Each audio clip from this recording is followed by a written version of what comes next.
We're live. Distinguished guests, ladies and gentlemen, it's a great pleasure for me personally and as President and founder of the Arab International Women's Forum to welcome you this morning to the QS Maple Virtual Conference 2021 and to introduce our AIWF-led session on Track 3, Inclusive Education. Following our participation at the QS Maple Forum in 2020, we were delighted to receive an invitation to partner with QS Maple this year on this very important and strategic track. I would like to take this opportunity to thank Monica Hornung-Katan, QS Head of Programs, for her and her team's valued partnership and collaboration throughout the preparations for today's session. This year, the Arab International Women's Forum celebrates its 20th anniversary. AIWF clearly sees education and the economic empowerment of women and young people as critical and very much interlinked topics with strategic significance for both the Arab and African regions.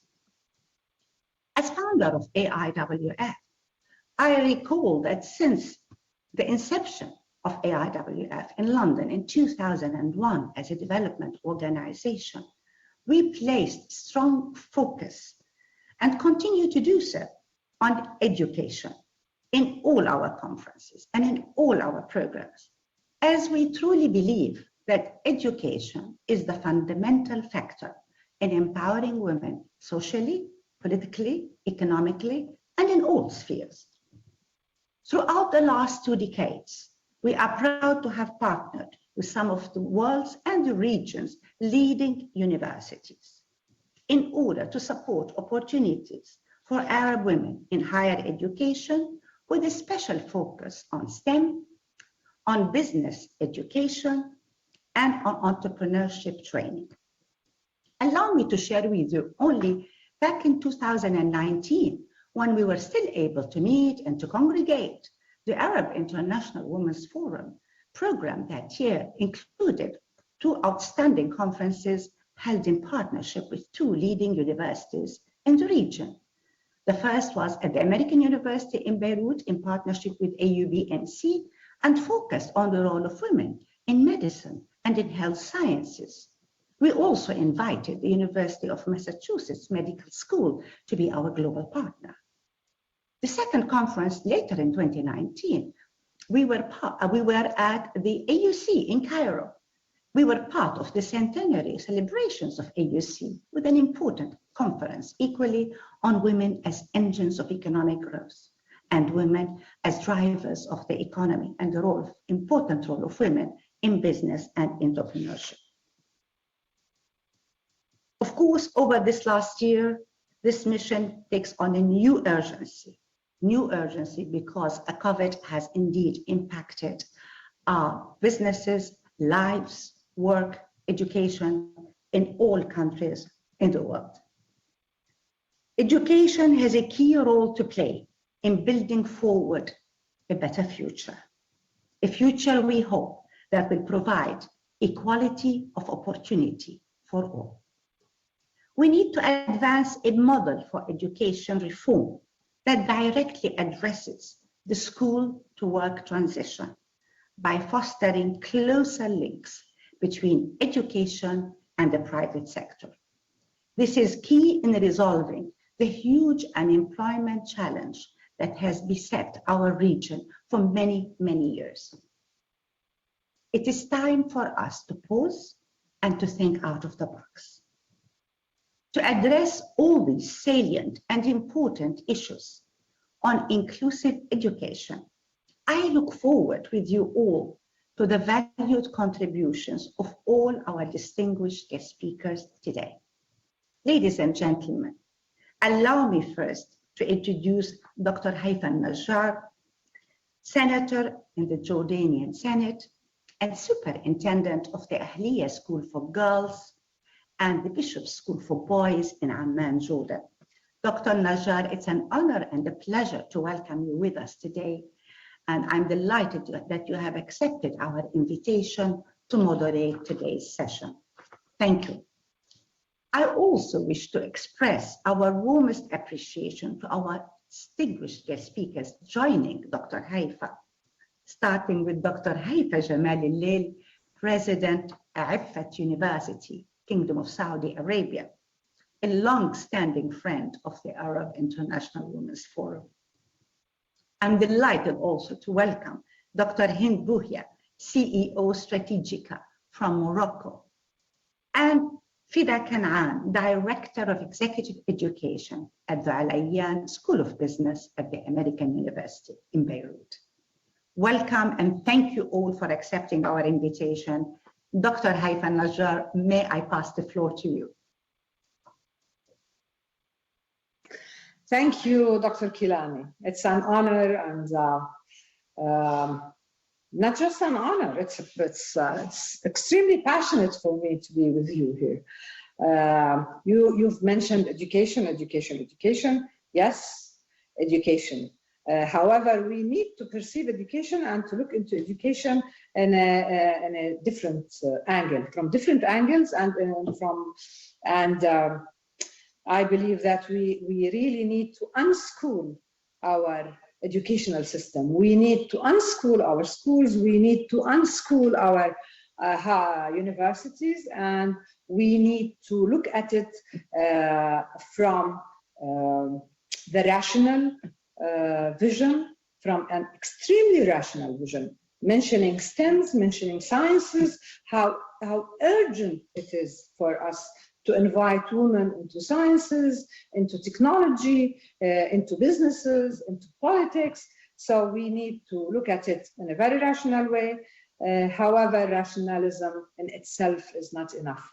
To be able to unlearn, relearn, we need to be emotionally involved in education system. Our students in schools and in higher education and universities need to be truly passionate about education, internally motivated, self-learners, and we need to go beyond just being rational, emotional.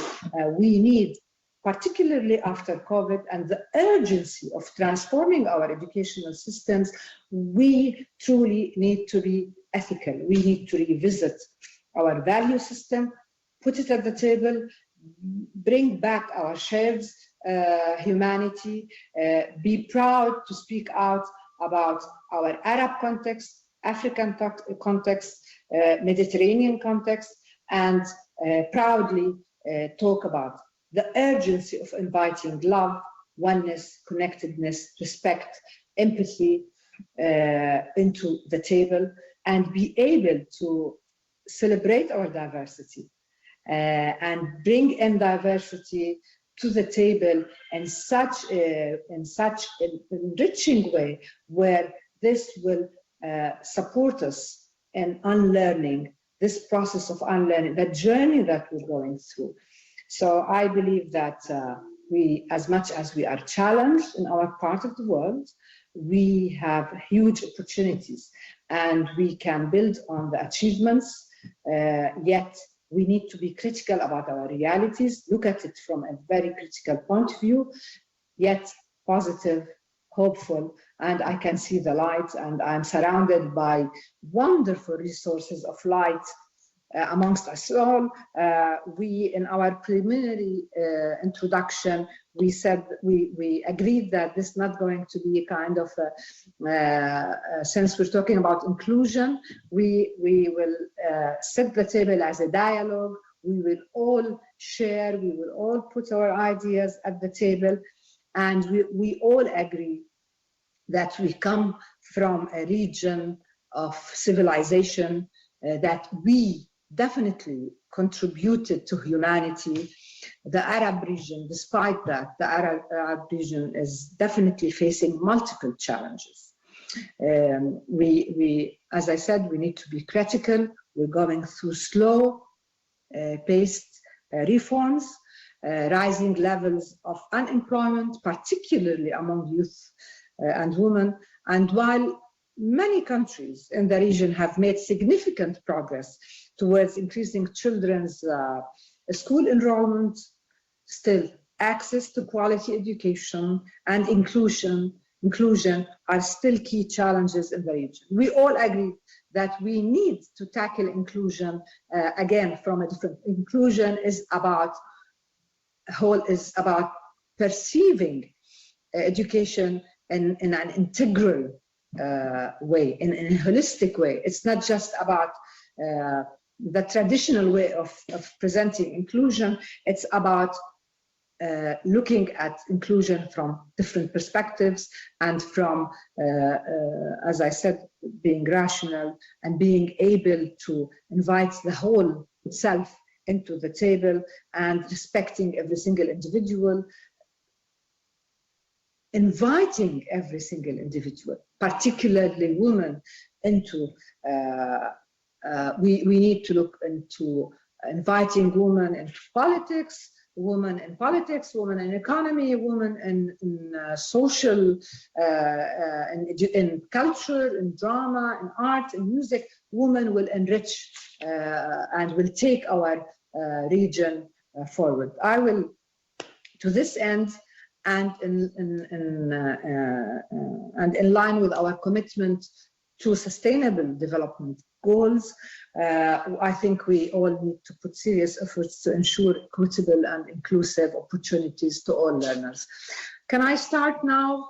Wonderful young woman of the Arab world and Africa, and start with defining inclusion. How do we define inclusion?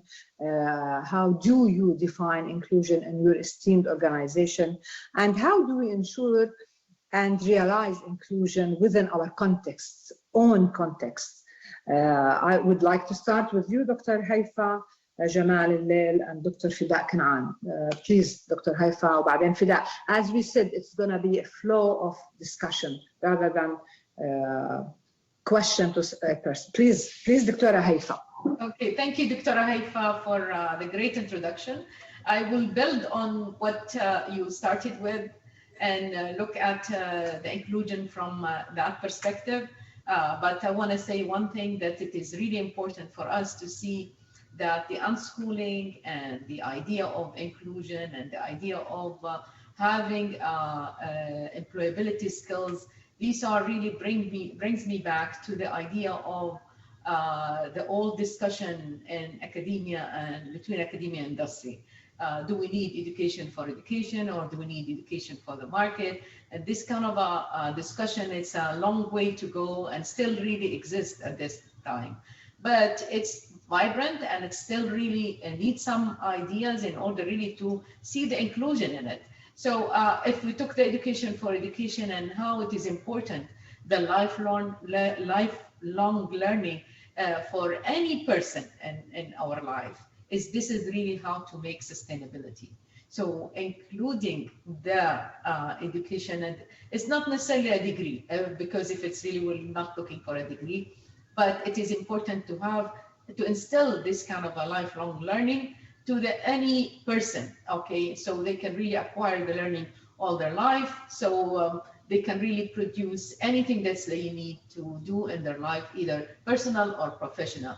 And that part of the education for education philosophy, it's really important for us to see included as a curriculum, as a style of learning, as a mode of learning. But I see it really important as a way to gain sustainability in education and in the region. And the idea of education for the market, and this is really something very important for us to see the unschooling in it. I want really to see that as long as the person really has this kind of idea of I'm going for this kind of profession, how can I unlearn what I learned also by giving some micro or acquiring some micro credentials. So that micro credential, this is something that's really important for us, and we're trying really to include it in our curriculum in one or two of the during the years of the education of students. So it's really an important thing that to go build on the philosophy of education that really been as a stream line in the past, and how you change that in the future to include that in the new curriculum, in the new style of education. So I would like really to add one more thing, which is really important for us in Saudi Arabia, and I think it's some of the Arab world also. It applies. When we started Effort University, we started with some major that's really important for female, because the government university at that time, they did not offer it for female, but King Abdullah, Allah yarhamu, God rest his soul, in 2004, he opened with a royal decree the chance for female to study anything and to work in any kind of field. And it was slowly started, and we took advantage of that. And we started really including, majors for female to study in Effort University that were not offered in the other government universities, such as engineering, such as architecture. And now recently, when King Salman and Crown Prince Mohammed bin Salman also, both of them opened the chance more. So we opened the chance for female to study cinematic art and product design, which is more industrial engineering kind of style. And entrepreneurship is become, it was one also the idea of the business school or college here in Effort. And we started really offering this in order to encourage women to start own their own businesses. When the royal decree came from King Abdullah to give the chance for women to open their own businesses without sponsor, without wali, we call it in Arabic, as you know. So the women started really to acquiring as basic skills. So Effort really started to include this as an important, really major for female to know how to write their own business plan, how to create their own business, how to navigate through the different agencies. And so we taught them the theoretical and the practical part of it. And even some of our female, of our graduates, we call them Effort ambassadors. You see them really have their own now businesses, and they created their own companies. And actually they come back to us to teach our new generation, the new colleagues in the market. So this kind of inclusion in the curriculum and the majors, and at the same time including women in particular to acquire these kind of skills, this is really part of our development in Effort University, and to serve the country and to serve the new 2030 vision and transformation plan to increase the employment in the kingdom from the 22 to 30 by 2030. Thank you, Dr. Thank you, Dr. Haifa. Much appreciated. We'll come back to you, Fida. Please, Dr. Fida, تفضلي. Thank you, actually. Thank you, Her Excellency, Dr. Najjar. So I truly think if we want to take a step back to define what inclusion is, I would like to look at it from a lifetime perspective. And honestly, I think inclusion starts at home. It starts with the parents, exposing both their children to be open, to be exposed to different kinds of toys, to feeling that they can do anything that they want to as they grow up. And if we move that towards the education, which is their school education, there's a huge role that needs to happen there in terms of assuring inclusion of both, girls and boys in taking part in the different kinds of activities. So this segregation happens way early on in our lives than we realize it, in the culture. This is ingrained in the culture, and then it's followed through in the education, and then finally in the university. And I would, go back to what you had said in today's world, even before COVID-19, but more so now, universities are realizing that their role is beyond the bachelor, the master's, and the PhD. It actually even goes to a lifelong learning. We are, we have to learn something new every single day because the world is changing on a daily basis. So I think that's the way I would like to see it, is just across the years. And I think the inclusion is not a one-way street. It's not about having more female representation only.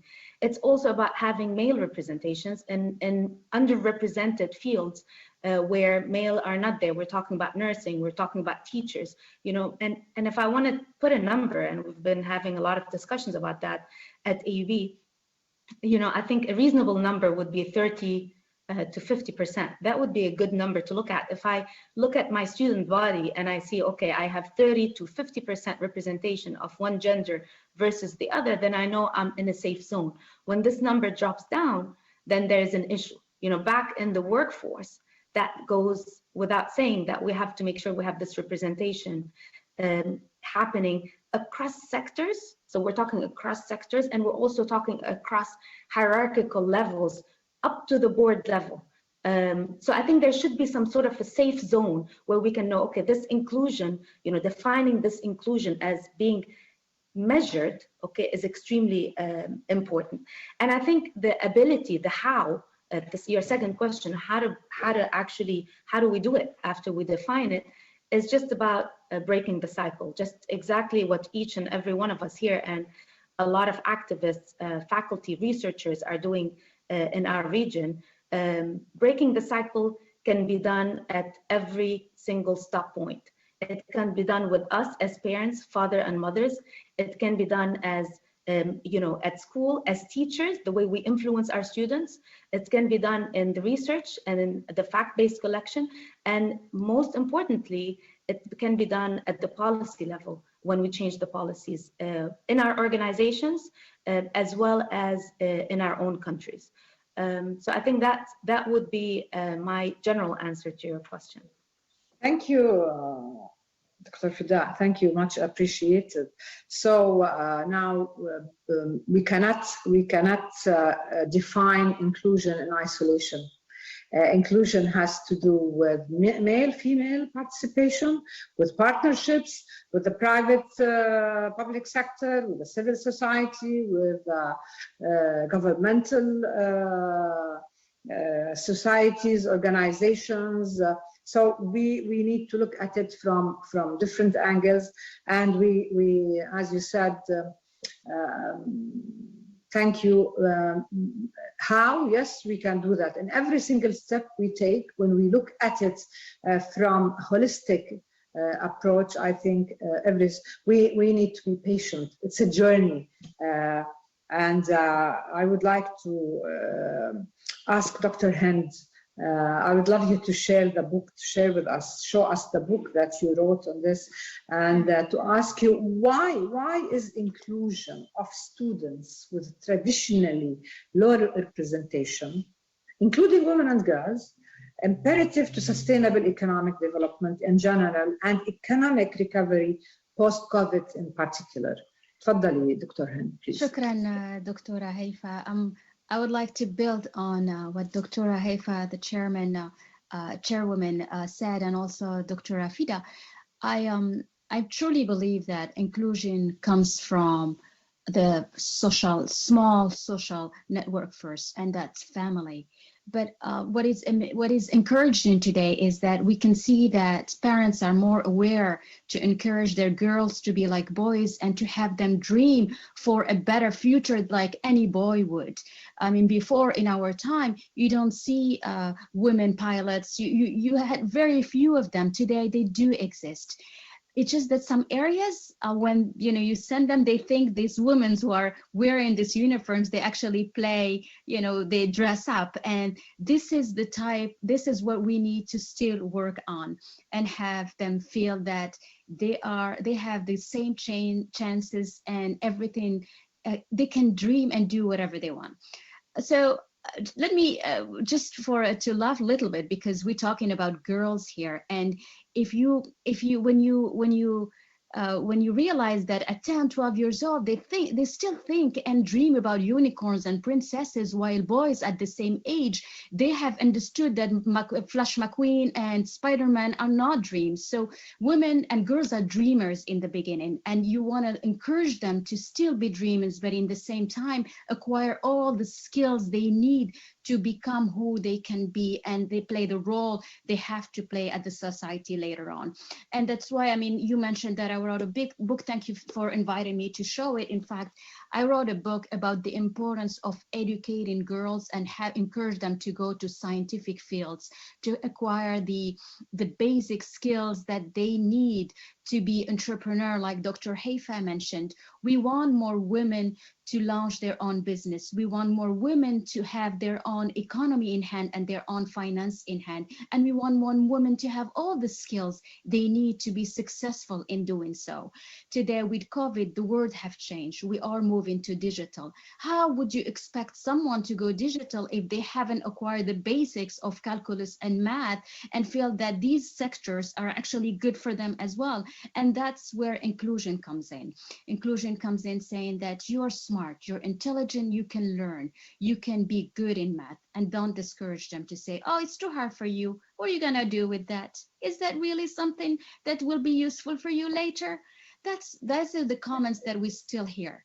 And even sometimes we even hear that, oh, it's not too fashionable to be in math. So girls want to go to cosmetics. They want to go to something beautiful. And this mix of saying math is beautiful, science is beautiful, your own business is great, is fashionable. This is where I feel that the messages about inclusion have to start there. And more every they own it. They feel like they need to be able to be good in math, be good in business planning. You know, if you launch as soon as you have some income, if you don't know how your business plan, you don't know how to manage, you cannot succeed. And don't be surprised when you a lot of women getting discouraged very quickly, deceived, they're getting, failing and don't trying again. And that's what we want to avoid.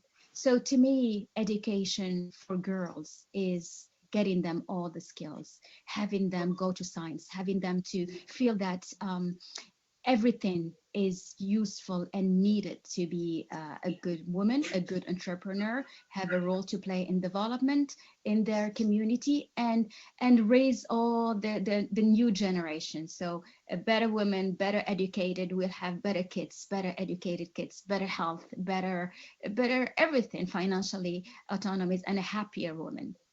And that's what I'm talking about. Thank you, Hind. Thank you so very much. I love the idea of dream, be positive, be hopeful, believe in yourself, trust others, trust you can do it. The urgency of inviting women into sciences, artificial intelligence, coding, and into humanities, and into whatever into their choices, and believe in themselves. So I would like to raise a question, a kind of to all of us.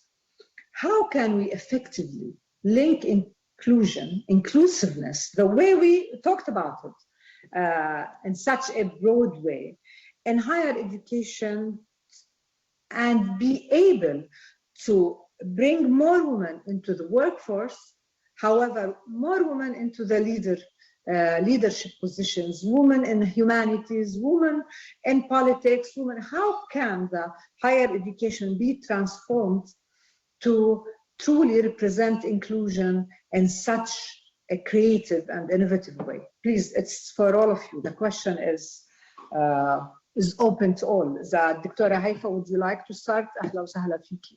Okay, I think offering more incentives, female and in higher education, it's really something that's important for us to seek.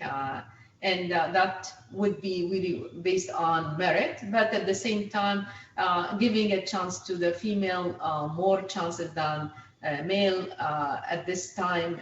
So that will encourage numbers of females really will go into the higher education, especially in the area that Dr. Hind was really saying, in engineering, science, math, those areas that has a lot to give and offer to the marketplace. And I think we're trying really to do this also in applying these kind of incentives to students that coming from high school by giving them competition to acquire scholarship, free scholarship, and sometimes percentage of a tuition. And this will encourage more to go into engineering and the area. Of course, there are other ways also to do this, which is really important, collaborating with the industry and having really representation of different industry representative and different kind of governance and inside the institution helps really bring the industry perspective. And at this time, this way it will encourage the student during her life here to acquire these kind of skills, even if she's really, for example, in English and translation, and she sees Siemens really acquiring some ideas in area of business or in the area of engineering. So she can really mix this and this, and we're allowing them to do that even in IFED. After she spends, for example, 1 semester or 2 semesters in the English and translation or psychology, then if she wants to move to another major, that's easy for us with the prerequisite that we're offering them. So this is a kind of bringing the industry inside the institution will help really the female understand that these are really chances and opportunities available for them. I have a Ford Day, I have a General Electric Day, I have so the representative of those companies, Siemens Day. It will help a lot really to see how they are going to be appointed in these companies. What are their contributions? Sometimes even we do some projects together. These projects, it will help a lot put the students and the industry together in producing this project. Where we won, I just want to share with you this, we won the competition of solar decathlon. The solar decathlon السباق العشري for the Dubai 2020 Expo. And our students and faculty are really representing the engineering, the business, and the idea of having put an architecture, putting a house, a smart house, yes, that really will survive, for 6 months and under the piloting it inside the Solar High in Dubai. So these kind of things really is bringing the student to the life of the industry, and so she understands that, yeah, my major is of course English and translation. It will help in writing the report and writing the media and writing but at the same time I can acquire some skills that really help me with the industry that I want to pursue. Thank you. Thank you so much. I always believe that women in their nature are green. Talking about energy and solar energy, we always tell our children, Fida said, we start at home, don't take care of water, we don't have water, we need to take care of our environment, let's plant. So women in their nature are green. Thank you. تفضلوا يا صبايا فداء أو هند دكتورة فداء أو دكتورة هند لكم. Sure. I love it. Congratulations, Dr. Haifa, for the solar decathlon. This is amazing. I followed it very closely and I didn't realize it's your university. That's really nice. I love that. We want more leaders, more women leaders. So we need to build confidence. You need to build confidence to the girl since she's young. I think 7, 8 years old, that's where everything happens. And when she feels that she's confident to become whatever she wants, she will be a leader. So really, to me, is get them in the state of mind that they can be whoever they want, and then you guide them with education in getting all the skills to be that person they want to be head of enterprises, to be in politics. Dr. Haifa, you're a wonderful example. They want to have role models. They want to have women that are smart, beautiful, have kids, have family, and they can do both, and it looks good. And I think that's what they need. They need role models, they need mentors, they need to learn about the programs that are out there today. There are many programs. I mean, Dr. Haifa mentioned the Decathlon, Solar Decathlon. You know how many of those programs there are, but sometimes they're not aware of them. And so we need to encourage universities to link with industries, to link with the global networks. I mean, Dr. Haifa Al-Kalyani, this network is amazing. You know, if we can have more young women and young girls listen and say, you know, you can be who you want to be, but work hard, give the time for it, be serious. And then that confidence that was missing, it will come because she feels that, you know, she can survive. She feels that if she has her company and numbers are wrong, that she will understand what's the problem and she can do it. And if she doesn't understand what the problem, she knows that there is a network out there of women who have failed and succeeded back again, and that she can do the same. So to have more leaders, have more role models, build confidence, prepare our kids, have the parents realize that whatever they do, it will shape the future of their girls and their boys for that matter, actually. Thank you. Thank you so much, Dr. Hand. Dr. Fida, تفضل. Yeah, thank you. I want to build on the role model item. And I think from a higher ed perspective, I think it's extremely important to have, just like President Haifa said, a strategic commitment at the higher level. And just exactly the way we have financial goals and strategic goals and pillars that institutions set for themselves, that they want to get to point B in 3 years or 5 years, we need to have the same targets for inclusion and be ready to dedicate the right resources for it and be ready for the change that this will entail in our business practices and what we're doing.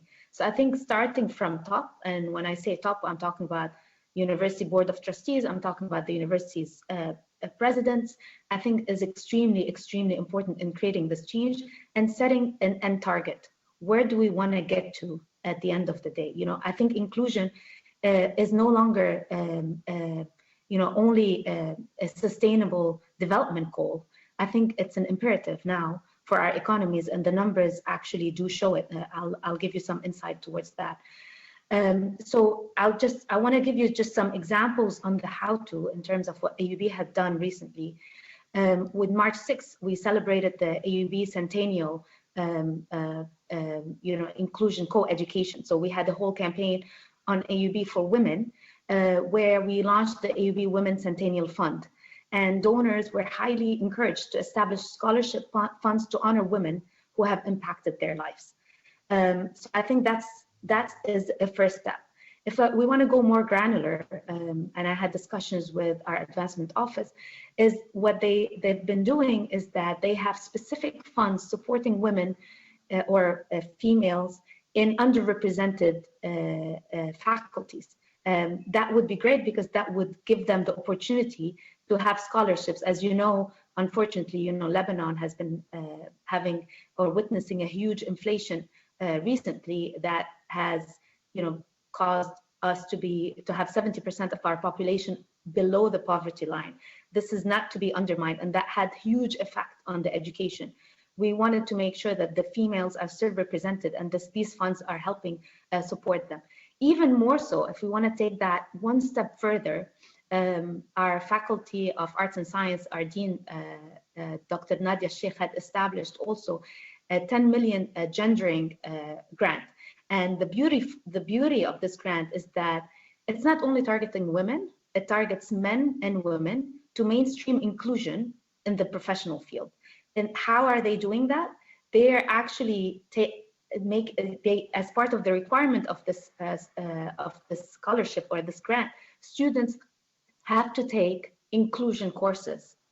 And it's interesting to see that half of those students are actually coming from engineering, and it doesn't matter whether they're males or female. So you're mainstreaming this inclusion mindset from the university to go back to the workplace and actually be in that workplace and be a lot more inclusive in that workplace. In my capacity in executive education, what I've been witnessing is that organizations are doing a lot of strategic moves in specific directions. As you know, the title of Chief Diversity and Inclusion Officer is a relatively recent position at the C level of many organizations. And we're seeing this title more and more pop up in a lot of partnering organizations that we work with. And they're developing a lot of those programs, and they have targets and they monitor it, they measure it along the way. They have targets that by this year, we want to make sure we have 20% representation in all these different fields of women across the different layers. And our Chief Diversity and Inclusion Officer in these organizations are actually closely monitoring it, working hand in hand with the CEO and with the other, CHRO and other C-level executives to meet those objectives.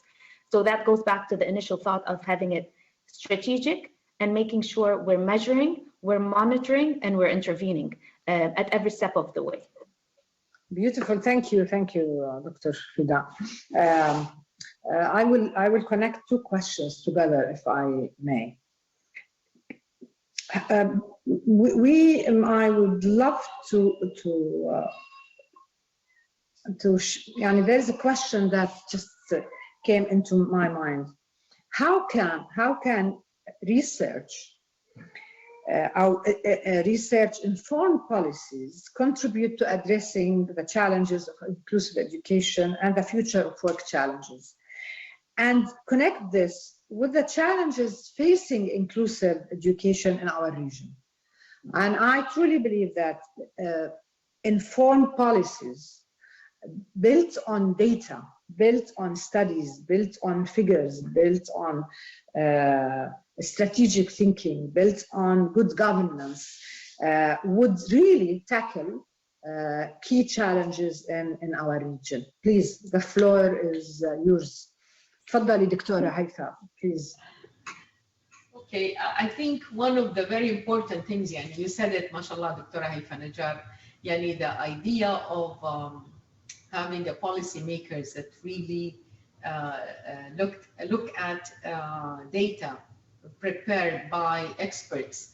It's one of the very important feeder to the policymakers. And I'm sorry to say, or unfortunately, the Arab world still lack the R&D things. The research and development in the region and in every country. There are some different kind of effort, but it's not really coherent in a sense that really will help push this agenda. And without really an agency that really tackle research and development and bring all of these kind of issues into a scientific way of handling it in a methodical way that will help us understand these data that are surrounding us, and without saying the recommendation based on a data, it will be really false kind of a suggestion and recommendation. I'm 100% for the idea of establishing R&D as part of every budget in our national governments. And R&D institution, it's a must to advance research at first, okay, and at the same time advance our decision-making, okay, in different kind of levels. It's not only on the cabinet level, it's all levels in the government agencies. So I think it will help a lot really having these kind of data available whenever is needed and updated. Research in Scopus, research in ISI, nothing really, you cannot find anything about these kind of issues that we're facing in the Arab world. And we really need to put a lot of effort in producing research that really help women advancement, but at the same in science, technology, and the business area, but also at the same time, the research from female themselves are weak. And when you go into how many research being produced from female versus male. So these kind of area that we need to push a lot in order really to ensure the inclusion of women, we need really to do our homework. And this homework is really based on a research database. Thank you, دكتورة هيفا. فداء، دكتورة فداء اتفضلي please. President Haifa, this is actually music to our ears. You're right. I think we're lacking country-specific, region-specific research around the subject. I think this comes very, very timely, which is amazing. I think, March 30, we're about to launch what we call the KIP Index, Knowledge is Power Index. This index is actually exactly meant to do what President Ahliyyah had mentioned. It actually has been pioneered by the Center for Inclusive Business and Leadership for Women, and it's an organizational measure for recruitment, retention and promotion of women across 11 Arab countries in the MENA region. Okay, and we're addressing it in a highly measured and scientific and evidence-based manner. The approach is actually to track the employer human resource practices and policies, okay, along the different phases in the women's career in organizations.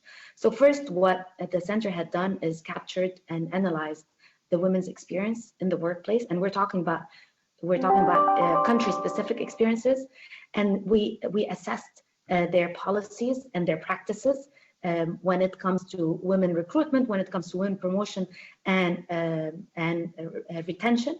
And then they're working on designing evidence-based policy reforms at the institution level. This is when we can have a lot of insights in terms of what is lacking and how can we fill in our as educational institutions to be able to do the change. I think identifying the what exactly, the same question that Dr. Najjar had started with, like, tell me, what do you think is inclusion? So now we're asking ourselves, and then President Ahliyyah is asking, we need to know what is it that we're really addressing that's specific to our countries. The beauty is that the KIP Index is really meant to exactly do that. It's regional, it's country specific, and it's data driven. And it follows the same framework. I invite you all to actually check the CIBL, CIBL center at AUB OSB to just sign up for the KIP Index launch and learn more about it. So it's only when these matters are actually measured and identified that we will be able to respond to them. And I also want to echo the importance of having exactly what Dr. Ahliyyah said, is having these measures provided in real time, because they're changing. We cannot be putting any more. We don't have the luxury to do a research. Right. We have the data sitting on the shelf for 3 years. We want to see how it's dynamically changing, because why? Because actually our market and our environment they can't wait for us anymore. So I really invite you to take part in the KIP Index. I can speak so much about it. The core team who has been working day and night on this index and would be able to explain more about it during the launch. Thank you, Dr. Fida. We have 10 more minutes to go. We have one question that I would like Dr. Hind to answer it for us. It's from Marissa Mustafa, Dr. Hind. How can men contribute to gender parity in education? Most of design policies are gender blind, but men have different needs, different concerns. So how can we integrate those in the future education policy to foster women leadership skill and to promote freedom of equal access to education? Marissa Mustafa, University of Technology, I think Mara in Malaysia. Can you please answer her? Yes, sure. This is a great question. I think it is, and it needs. Yes, please. Decisions are made about women by men, so clearly we need more women sitting around the table and contributing to these decisions.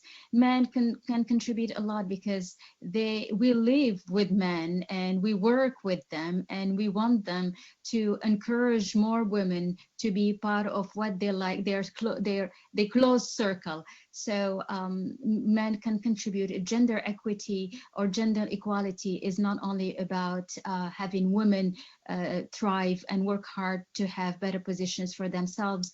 It's also about having men contributing to letting them be part of their close circles, and having father and brothers and husbands encouraging their wives, their daughters, and their sisters.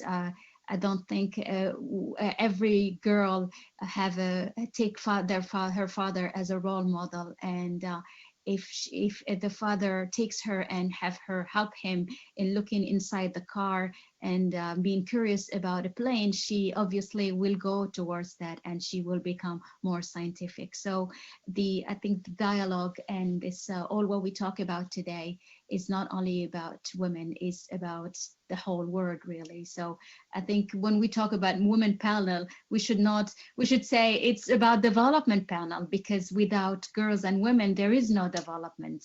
And that's what link us back to what you started, Dr. Haifa Al-Kailani, is about the sustainable development goals. Everything ultimately linked to every single one of the 17 goals, because whatever you talk about girls and women, they actually link to everything, to renewable energy, to development, to growth. So men and women are all the same, and that's how I see it, and they should be involved in everything.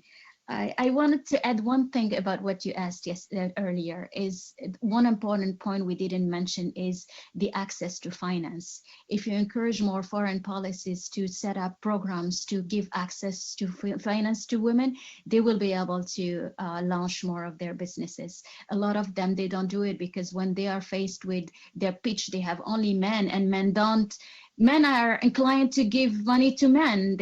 But you need more women in these decision jury, but also in the program. So we need more of that. If you can have more of that, say this program is for women entrepreneurs, this program to give money to them, that will help. So thank you. So much. Thank you for bringing this. I think we have another question. How can the higher education sector connect with the companies and industries to help create an inclusive environment for both genders or other groups in the environment? We prepare students for careers, but the second challenge is once they enter the market is being able to navigate the bases that exist and exit. Please, who would like to answer this question? I think we only have 5 more minutes to go. So if we can, Fida, تفضلي. Yeah, I would be glad to answer that question. I would like to answer it actually just to reinforce what our participant has been asking. It's true. I think we can attest with numbers that at the undergrad level, we have a good representation of gender, maybe not even among faculty, but a good representation even. Close to 50-50, 50-40, close to 40-something and 50-something and for each gender.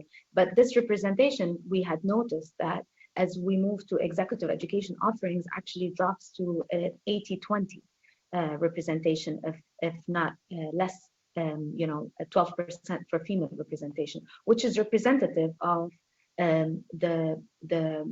how much we have women in different leadership positions. I truly think that having infusing the inclusive mindset in men and women, regardless of their gender, is extremely important role of executive education in the coming era in making a dent in the workplace. I'm just saying how higher ed can be helping in this direction. That's one.